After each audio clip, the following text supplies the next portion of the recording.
Good morning, creative friends. Welcome to another Creativity Pep Talk. This morning, we're gonna slow it down a little bit, and I want to start by just breathing because I think very often we feel like we need to jump into the week full tilt, hit the ground running, all those things, and we don't give ourselves a moment to just breathe. And when we breathe and we warm up our body a little bit, it's no different from warming up your body to go for a run. As creatives, we need to warm up our minds and bodies just as much because we can't expect ourselves to just sit down in a chair and start, right? If we give ourselves a moment to take a few deep breaths, move our heads and our necks around, roll our shoulders, stretch our sides, taking even just a minute, although a few minutes would be great, right? Wouldn't it be nice to take a few minutes to breathe in the morning? We're gonna help our brains wake up and help our senses wake up. And by creating some stillness at the beginning of the day, we can allow ourselves to maybe get all the little thoughts that clog up our brains out of the way.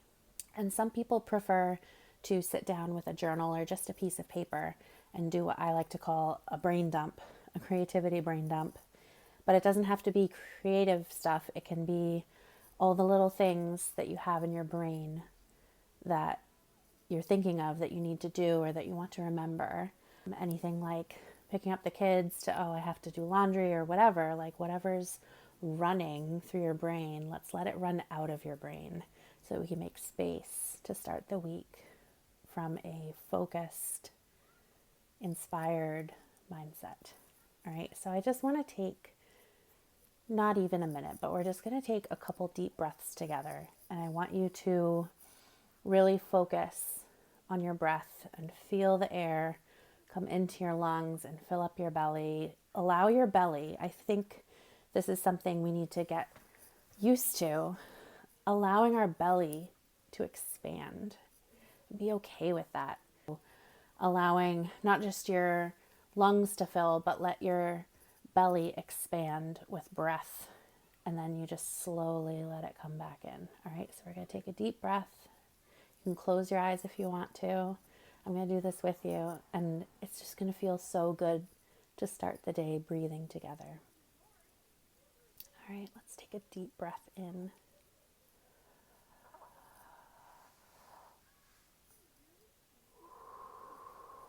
And let it out.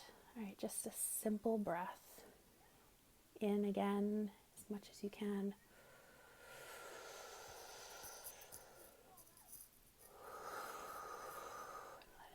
Out.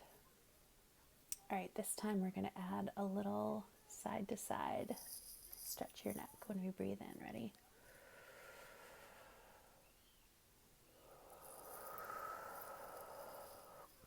You might want to do some neck circles, some gentle, slow neck circles.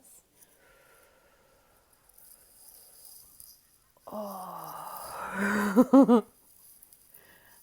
I am crunchy. And I think this is also really important because if you spend a lot of time sitting during the day, especially sitting maybe hunched over a desk looking down at work or a laptop or whatever, so much of our body ends up forward and scrunched in that it's a good reminder to sit back. It might feel really weird to sit back, but pull those shoulders back. Let your head go back and just move, right? Just simple movement. It doesn't have to be anything crazy, but it helps. And I know I have a Apple Watch that reminds me every hour, would you like to breathe? And all the time I'm like, no. But what if we say yes to breathing and remind ourselves maybe every 30 minutes to just pause, sit back, and just move a little bit and take a few deep breaths. That's all it takes. And sometimes that just helps us shake off the cobwebs. All right. So we started our week with some deep breaths. Do that anytime you want. It's only going to be a good thing, right? It's only a good thing to breathe. This week's creative pep talk is pretty chill, all right? Because the first one I felt really excited and amped up. And this week, we're in the last week of February. It's like an overcast day outside. It's a little gray. It's supposed to rain or snow, probably rain. We're kind of at like that final push of winter where it's been a long winter and it's been a long year. We're also coming up on about a year of being quarantined at home and everything in our lives changing in big ways and in small ways. But everyone has experienced changes that, a year later, we didn't expect it to go this long. We didn't want it to go this long. So some of us are tired. You might be feeling tired. You might be feeling low energy.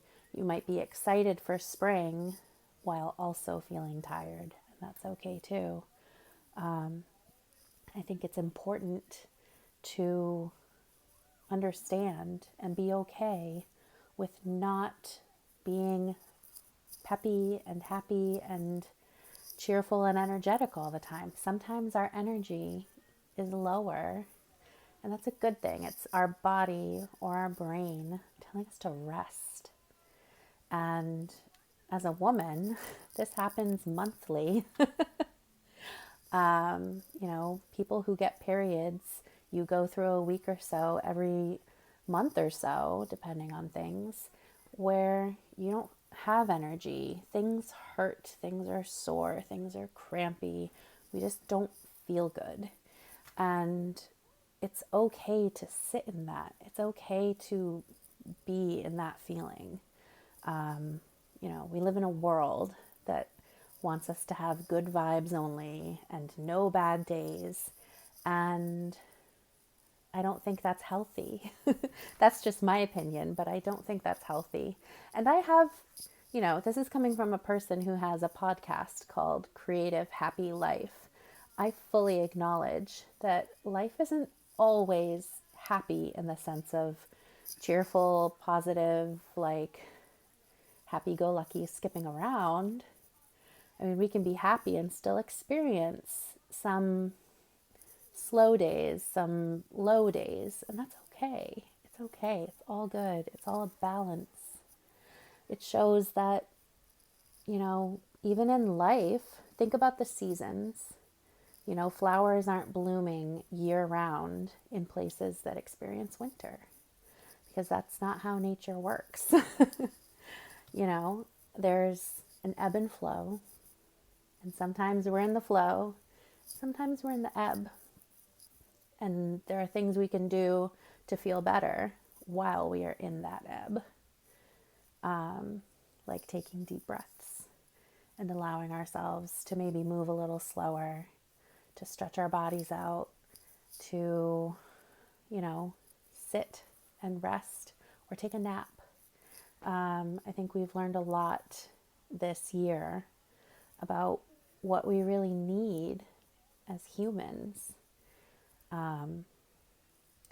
We used to get up and go first thing in the morning all the time.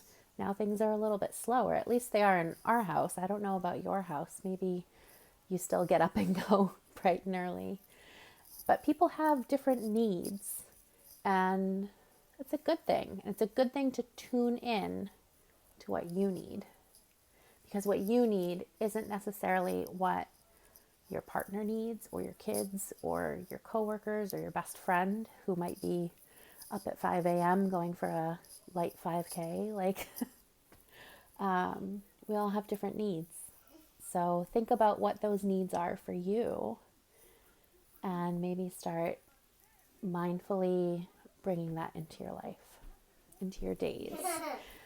I say life, and that's like a little overwhelming. So let's think about how we can bring these things that we need into today, just today. Let's not think about any time in the future or anything. Let's just think, what do I need today to feel good, to feel better, to feel taken care of. All right, so I am going to do a card from the Art Oracle, which I did in the first episode. And today's card is Charles and Ray Eames. They were mid-century architects and furniture designers. And like when you think of mid-century modern, so much of their work is that clean, functional lines, no frills, but beautiful in its simplicity. All right. So today's life advice. All right. So again, these cards, you get a little bit of guidance and wisdom and inspiration for life, for your work, and then for your day ahead, something to think about, something to, maybe get inspired by. So for today, design your days. Don't plan them. Design your days. I think this ties into what I was just talking about. Lead your day with how you want to feel. How do you want to feel today? Instead of what do I have to do today, how do you want to feel today? There's a lot of ways that you can kind of think about that, but it might be a good thing to reflect on for a few minutes about how you want to feel today. All right, with your work, aspire to profound practicality. Profound practicality. Is your work practical? Is the way that you are going through your day practical and profound? I mean, their work is profound because it's touched so many lives, and we think of design aesthetically, but also from a functional standpoint. What are ways that we can infuse more function and practicality into our days while still making it beautiful, right? All right, and then this is a good one. For your inspiration for the day, be unbending in your flexibility. Be unbending in your flexibility. We need to be flexible, right? The world changes quickly. Our situations change quickly. And by learning to be flexible and choosing to be a flexible person in life and in work and in relationships, be unbending in your willingness to be flexible. And that takes practice if you're if you're not a flexible person. I'm not talking about physically flexible like back bends and stuff, but in how you approach things, in how you are open to change, in how you are open to compromise. Choose to be. Hi, bud. Oh, thank you. Thanks. I love this. Hold on. No, I'm going to put it back. Ready? All right. Oops, I missed. All right. We're being flexible right now. All right. So, nothing is perfect, but by approaching your day or situations or relationships or your work with flexibility, all right, you might be able to do something but not something else, being okay with that. It's a good practice in life. All right, I'm going to wrap things up. This one went a little bit longer, but I think it was really good to start the day with breathing. I will probably do that each week when we do these creativity pep talks. I just will maybe make it a little bit quicker. But you can breathe anytime. And I'm not just trying to be silly about that. Of course, we're always breathing. But when you take a moment to focus on your breath and really tune into your body and how you're feeling. Maybe you just sit in the morning and close your eyes and ask yourself, how do I feel right now? What do I need today? And how do I want to feel throughout the day? And consistently asking yourself these questions, maybe journaling or maybe just spending a few minutes in stillness in the morning. You don't have to hit the ground running. You don't have to go 0 to 60 the moment your alarm goes off. Practice some stillness and some slowness. Allow those thoughts that clog up your brain first thing in the morning and stop you from getting started. Clear those out, write them down, make a voice memo.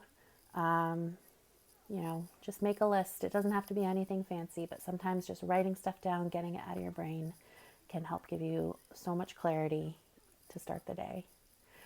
All right, my beautiful creative friends, thank you so much for watching this week. And I hope you have a beautiful day, no matter what you're doing, no matter where you are. Thanks for being here.